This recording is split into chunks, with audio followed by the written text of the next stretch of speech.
Đàm Tùng Vận công khai yêu đương với La Vân Hy, chuyện thật hư như nào?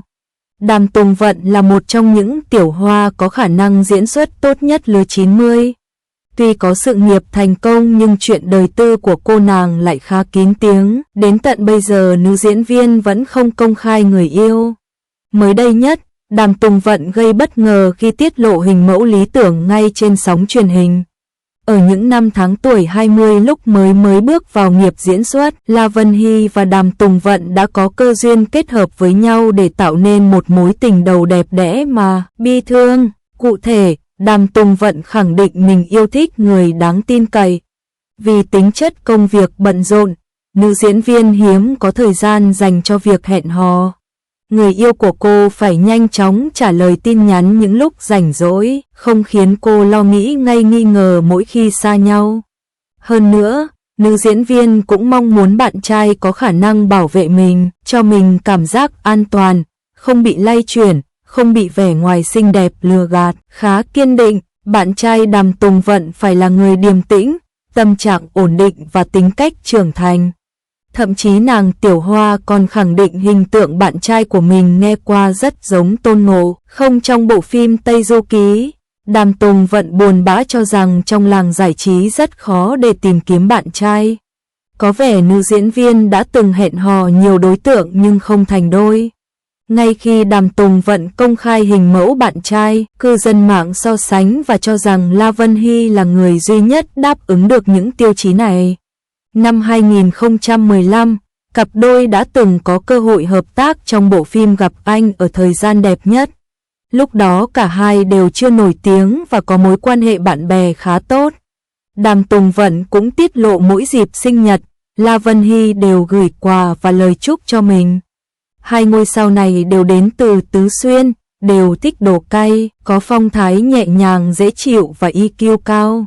Gặp Anh ở thời gian đẹp nhất, một bộ phim thanh xuân, rất đời, của La Vân Hy và Đàm Tùng Vận. Tình yêu đầu của hai bạn trẻ Dương Phương Phương và Quách Dương cũng giống như vậy, bắt đầu với sự ngọt ngào đầy say đắm và kết thúc trong luyến tiếc, day dứt, chua xót và đắng cay. Họ chính là nhân vật chính trong tác phẩm thuộc thể loại tâm lý tình cảm có tựa đề Gặp Anh ở thời gian đẹp nhất. Kịch bản phim kể về câu chuyện thanh xuân mang nặng hơi thở cuộc sống với tình yêu của người trẻ. Phương Phương, Đàm Tùng Vận, từng là một cô nữ sinh khá nhút nhát, tính tình trầm mặc, chỉ chuyên tâm vào việc học hành. Một ngày kia cô nhận được thư của Quách Dương, anh bạn học cũ ngày xưa. Trái tim non nớt của người thiếu nữ chợt rung động, cô suy nghĩ mơ mộng về việc gặp lại Quách Dương, La Vân Hy.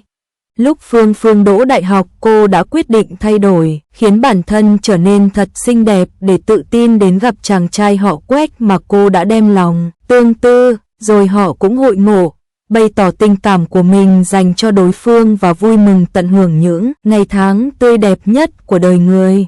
Phương Phương và Quách Dương yêu nhau nhưng hai người lại học tập, sinh sống tại những nơi cách xa nhau. Khoảng cách địa lý khiến Phương Phương nhung nhớ, chỉ nghĩ đến Quách Dương. Cô gái tìm mọi cách để được ở bên cạnh chàng trai mà mình yêu, sẵn sàng trao tất cả từ thân xác đến tâm hồn.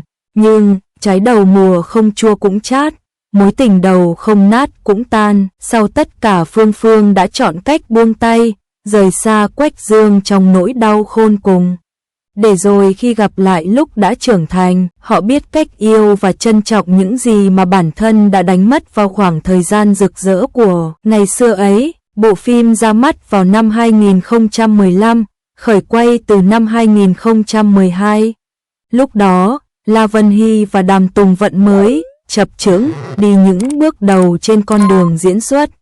Hai ngôi sao điện ảnh triển vọng đã kết hợp ăn ý, thành công lột tả chân thực từng cung bậc tình cảm của Phương Phương và Quách Dương. Hai diễn viên trẻ xuất hiện với tạo hình bình dị, không điểm phấn tô son với gương mặt lung linh trong hình từng khung hình. Nhan sắc của họ có chút mộc mạc, dân dã và chân chất, lối diễn thì tự nhiên, giàu cảm xúc đem đến cho khán giả những diễn biến tâm lý phức tạp trong tâm trạng khi yêu của người trẻ. Gặp Anh ở thời gian đẹp nhất là câu chuyện về thanh xuân, về quãng đời tươi đẹp.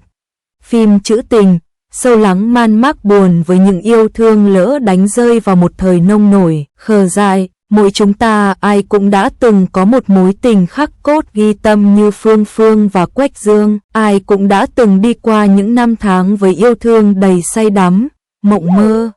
Tình yêu đầu thuần khiết trong veo nhưng lại mong manh và dễ vỡ, để lại cho mỗi người những vết xước đau đáu ở trong tim khi bồi hồi nhớ lại kỷ niệm xưa cũ.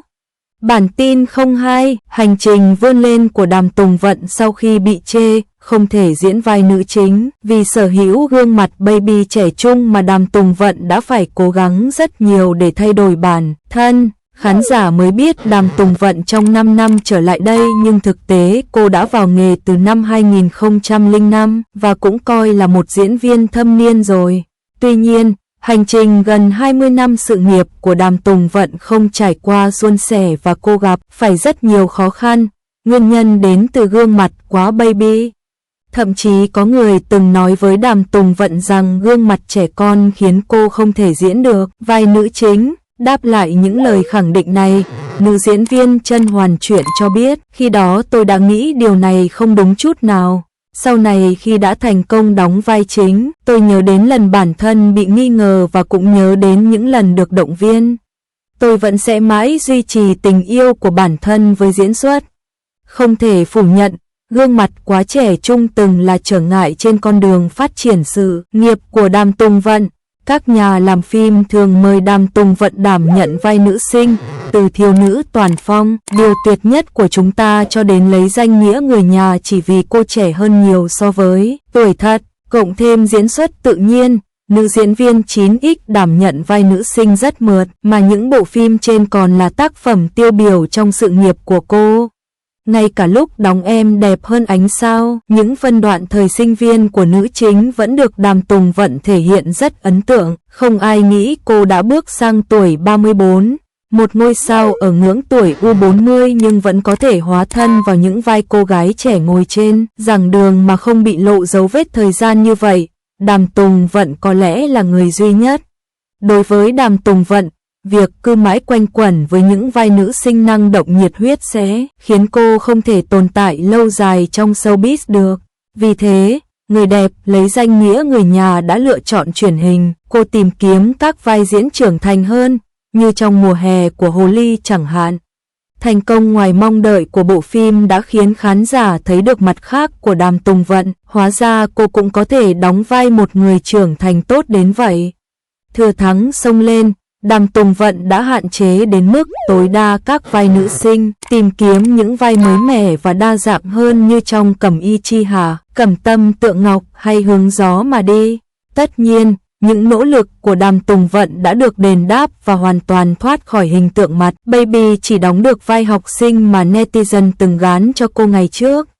Kể từ năm 2020 cho đến nay, năm nào Đàm Tùng Vận cũng có phim Làm Mưa Làm Gió với thành tích ấn tượng, thậm chí bộ lấy danh nghĩa người nhà còn giúp cô được đề cử thị hậu giải Bạch Ngọc Lan, vượt qua nhiều ngôi sao đình đám như Dương Tử và Địch Lệ Nhiệt Ba. Đàm Tùng Vận được truyền thông Trung Quốc gọi là nữ hoàng rating thế hệ 9X. Sắp tới, Đàm Tùng Vận sẽ thử thách bản thân với Cổ Trang Thần Tượng, dòng phim vốn không phải là sở trường của cô.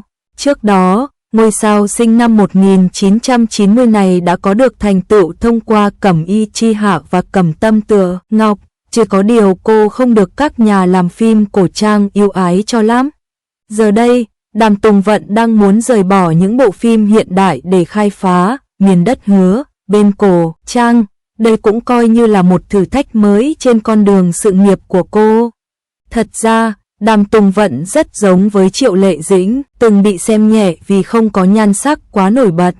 Nhưng đối với một diễn viên, chỉ có diễn xuất mới có thể giúp họ tiến xa hơn, và Đàm Tùng Vận chính là ví dụ điển hình cho những ngôi sao vươn lên bằng năng lực của bản thân chứ không phải ngoại hình.